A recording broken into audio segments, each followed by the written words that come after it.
Selamat datang di Cheers Media. Hai guys, kali ini Cheers Media akan mempersembahkan video pembahasan praktis matematika, materi fungsi komposisi dan inverse. Jangan lupa nonton semuanya, biar kamu dapat praktis menyelesaikan soal matematika, materi fungsi komposisi dan inverse. Selamat menonton. Nah, fungsi bijektif. Oke. Kayak bagaimana itu fungsi bijektif? Oke, fungsi bijektif itu fungsi yang merupakan fungsi surjektif yang pertama dan juga merupakan fungsi injektif yang ini.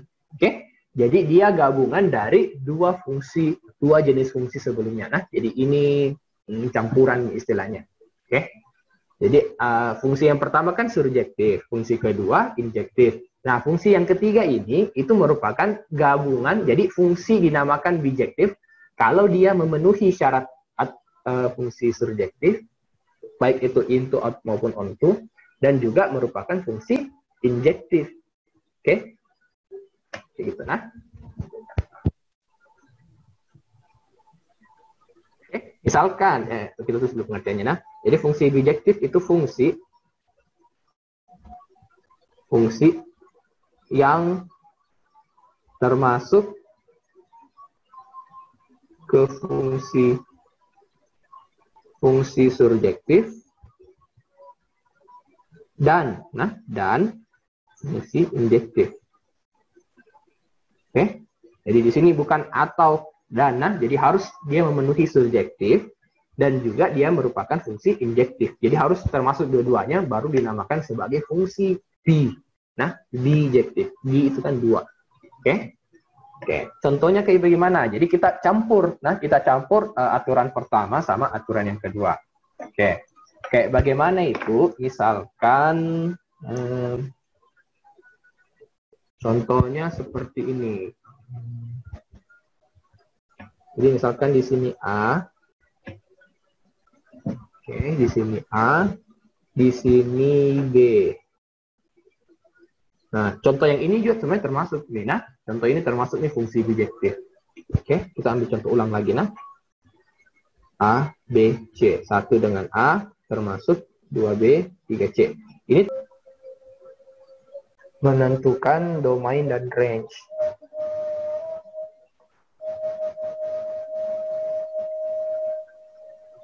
Oke. Nah, misalkan diberikan contoh. Oke, kita langsung ke contohnya.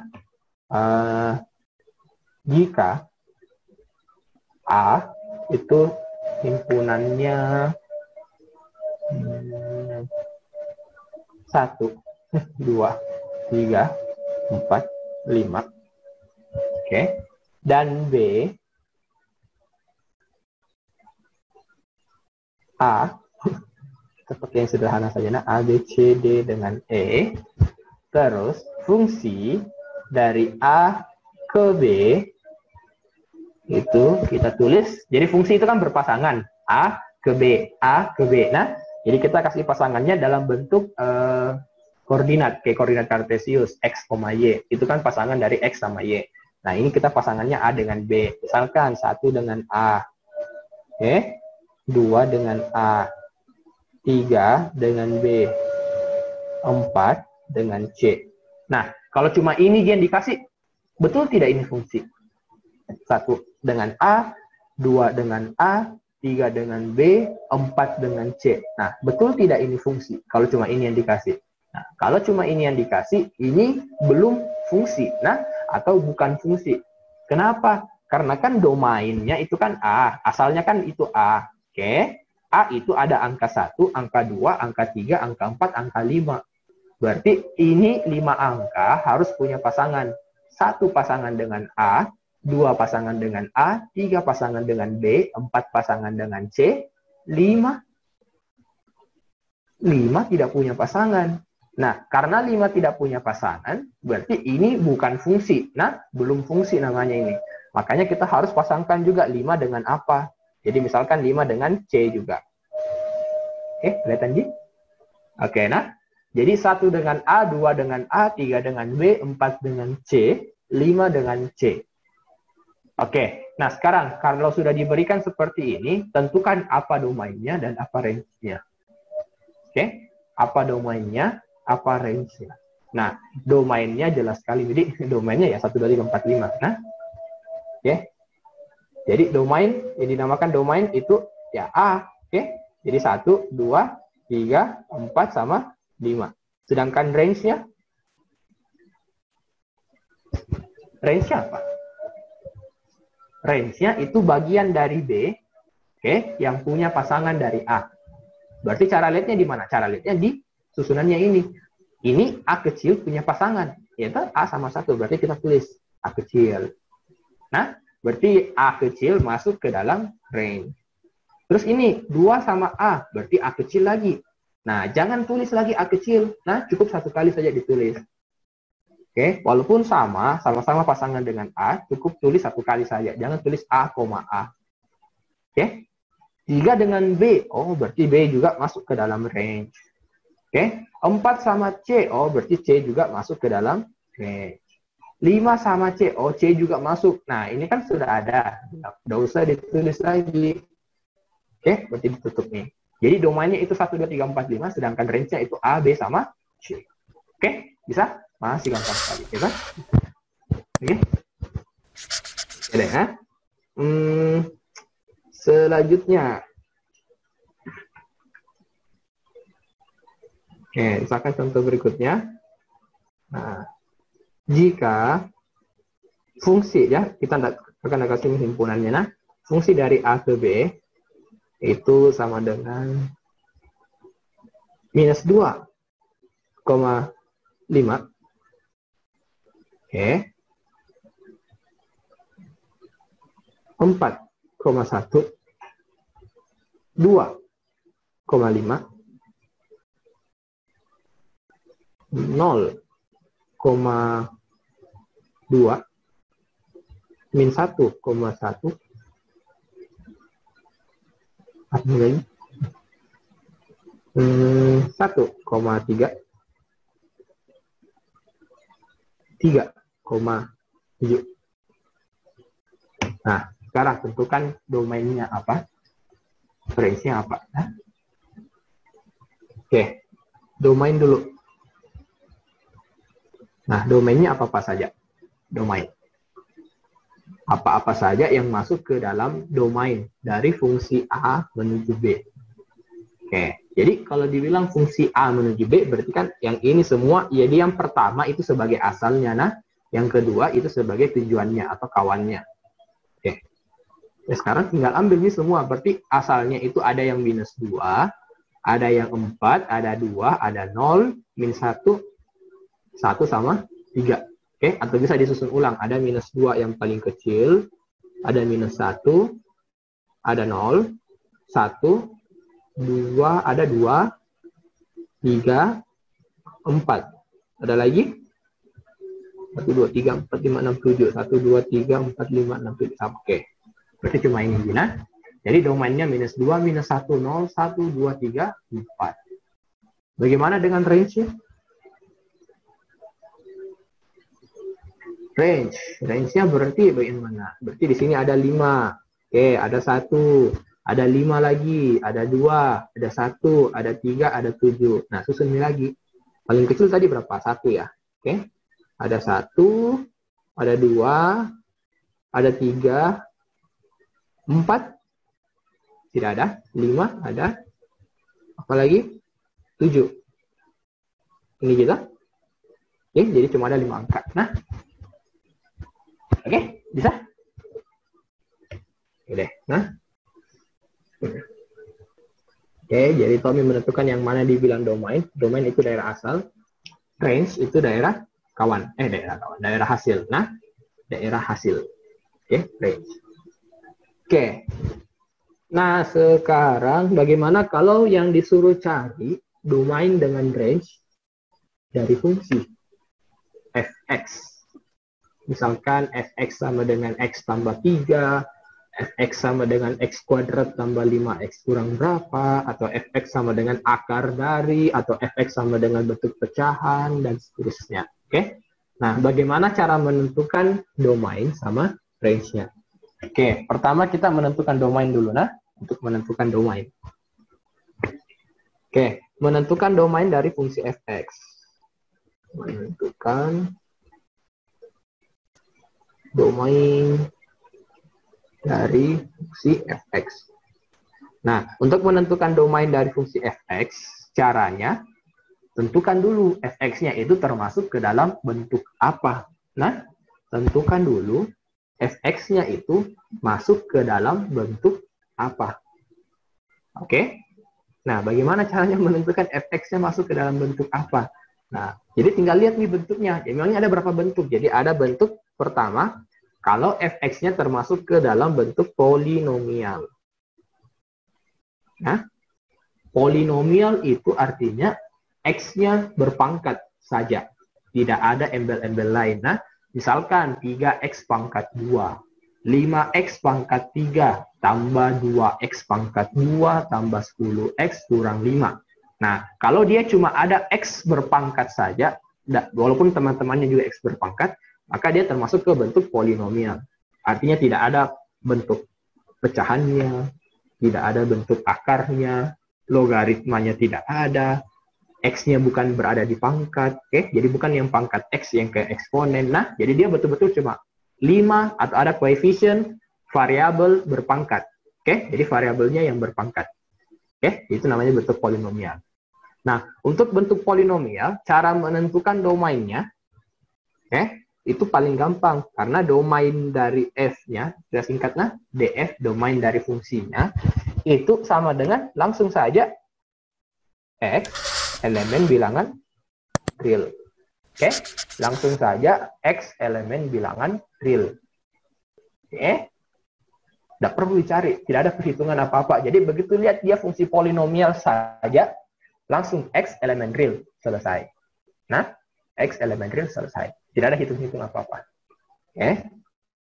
Nah, selanjutnya bagaimana kalau dia bentuk fungsinya masuk ke bentuk fungsi rasional? Oke. Nah, fungsi rasional itu fungsi pecahan. Oke, misalkan dia bentuknya bentuk fungsi pecahan ada fx bagi gx. Nah, oke, pecahan. Pecahan.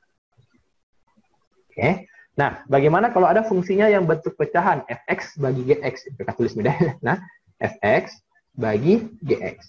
Nah, bagaimana untuk menentukan domainnya? Nah, kalau dia bentuknya fx bagi gx, domainnya itu sama, x elemen real juga, tapi ada nilai yang tidak boleh. Nah, di sini mulai ada yang tidak boleh. Kapan dia tidak boleh? Jadi, karena dia bentuk pecahan, ingat bentuk pecahan itu tidak boleh penyebutnya sama dengan 0. Tidak boleh. Kenapa tidak boleh? Karena tidak ada nilainya. Jadi misalkan 1 dibagi 0 itu tidak ada nilainya. Kalau 0 bagi 1 boleh. 0 bagi 1 itu 0. 1 dibagi 0 itu tidak ada nilainya. Atau biasa dibilang dengan tak terdefinisi. Oke, kalau begitu kita harus hindari bentuk seperti itu. Jadi penyebut tidak boleh bernilai 0. Makanya gx-nya itu tidak boleh sama dengan 0. Oke? Jadi gx-nya tidak boleh sama dengan 0. Nah, karena gx-nya tidak boleh sama dengan 0, cari ini kapan x-nya tidak boleh sama dengan 0. Nah, jadi selesaikan bentuk seperti ini. Jadi misalkan gx-nya itu x kurang 1. Berarti nanti x kurang 1 tidak boleh sama dengan 0. Nah, nanti minus 1-nya pindah ke sebelah. Jadi x tidak boleh sama dengan 1. Selesai. Oke? Kurang lebih seperti itu. Nah, untuk bentuk pecahan. Nanti kalau kasih contoh lagi. Nah, yang ketiga. Bagaimana kalau fungsinya bentuknya irasional? Nah, irasional. R-nya kayaknya 2. Nah, irasional. Oke. Nah, kalau bentuk irasional itu yang kayak bagaimana? Bentuk irasional itu yang bentuk akar. Oke, bagaimana kalau ada akarnya? Oke, misalkan akar dari fx.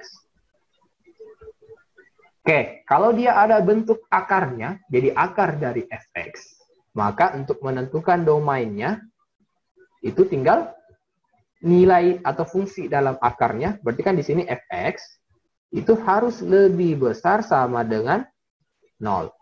Oke? Kenapa bisa fx harus lebih besar sama dengan 0? Karena ingat, bentuk akar itu tidak berlaku kalau dalamnya bentuknya negatif. Misalkan akar dari minus 1 itu kan tidak memiliki nilai. Oke, akar 0 boleh, akar 0 itu 0. Akar 1 itu 1. Akar 4 itu 2. Akar minus 1 atau minus 4 itu tidak memiliki nilai juga. Nah, oke. Nah, karena dia tidak boleh atau dia tidak boleh dalam bentuk negatif di dalam akar, makanya kita kasih batasan fx-nya harus bentuk 0 atau positif, ya kan? Lebih besar sama dengan 0. Oke, jadi supaya dia tidak bernilai negatif lagi. Nah, nanti karena fx lebih besar sama dengan 0, cari ini lagi nilai x-nya seperti kayak ini. Jadi misalkan nanti contohnya di sini x kurang 1. Jadi akar dari x kurang 1. Nah, kalau begitu, x kurang 1-nya harus lebih besar sama dengan 0. Nanti kurang 1-nya atau minus 1-nya pindah ke sebelah. Jadi, x lebih besar sama dengan 1. Positif. Oke? Jadi, selesaikan sampai bentuk x sama dengan atau x lebih besar dari apa. Oke, sudah irasional, ada lagi bentuk, apa biasa? Bentuk logaritma. Oke? Bentuk logaritma. Nah, bagaimana kalau bentuknya logaritma? Logaritma itu yang kayak log, gitu. A-log, gitu. Misalkan, atau log saja langsung. Nah, log dari fx. Oke, kalau dia bentuknya log dari fx, maka domainnya itu fx-nya harus lebih besar dari 0. Jadi mirip seperti irasional. Oke, bedanya di sini tidak boleh pakai sama dengan. Kenapa tidak boleh pakai sama dengan? Karena log dari 0 itu tidak ada juga. Oke. Log 1 itu 0, log 10 itu 1, log negatif itu tidak ada, log 0 itu juga tidak ada. Berarti tidak boleh 0 di sini. Makanya tidak kita pakaikan sama dengan. Kalau yang akar boleh 0, jadi kita pakaikan sama dengan. Sedangkan kalau fx dalam bentuk logaritma itu tidak boleh 0. Makanya tidak pakai sama dengan. Oke? Nah, bagaimana kalau dibalik? Ini kan fx-nya di bagian bawah sini. Bagaimana kalau fx-nya di atas sini? Kan bisa jadi, ya toh? Fx-nya malah berada di atas sini. Nah, kalau fx-nya berada di atas sini, berarti misalkan fx log dari angka misalkan, nah, log a. Nah, kalau begitu syaratnya sedikit ditambah. Nah, jadi domainnya tetap sama. fx-nya harus lebih besar dari 0. Oke. Tapi ada syarat tambahannya. Syarat tambahannya itu fx-nya itu tidak boleh sama dengan 1. Oke. Seperti syarat logaritma Gina. Syarat logaritma kan bentuk yang di atas ini atau dibilang sebagai numerusnya. Nah, itu kan fx fungsinya harus lebih besar daripada 0. Jadi tidak boleh negatif, tidak boleh 0 juga. Tapi ada tambahan, tidak boleh juga angka 1. Kenapa tidak boleh angka 1? Karena kan log 1 itu kan 0. Nah, kalau satunya di atas sini, itu juga tidak boleh. Karena kan pembagian dengan 0 juga tidak boleh. Oke, masih ingat sifat-sifat logaritma? Lupa nih pasti itu? Oke, nah, intinya tidak boleh nilai 1 di atas sini. Oke. Jadi kalau dalam sini boleh, tapi kalau di atas sini tidak boleh. Oke, bisa untuk menentukan domain. Nah, jadi tentukan dulu dia bentuk fungsinya termasuk ke polinomial, rasional, irasional, atau logaritma. Nah, oke. Bagaimana dengan range? Nah, nanti kita bahas range. Nah, range itu bisa didapat melalui fungsi komposisi. Oke, nah sekarang kita latihan dulu soal untuk ini. Menentukan domain. Ya, karena itu sering sekali muncul juga. Nah, bahkan di UN, walaupun kalian tidak ada, muncul. Nah, ujian masuk perguruan tinggi juga masih muncul. Menentukan domain. Oke. Tapi kan nanti untuk kalian UN-nya dipindahkan, ya Bang. Kalian kayaknya masih dapat. Nah, jadi UN-nya bukan lagi di kelas 3 mungkin, atau mungkin masih di kelas 3 tapi berubah bentuk. Oke, nanti dilihat. Itulah tadi pembahasan dari praktis matematika materi fungsi komposisi dan inverse. Jangan lupa like, share, dan subscribe, serta bunyikan lonceng notifikasinya, biar nggak ketinggalan video terbaru dari Just Media. Terima kasih.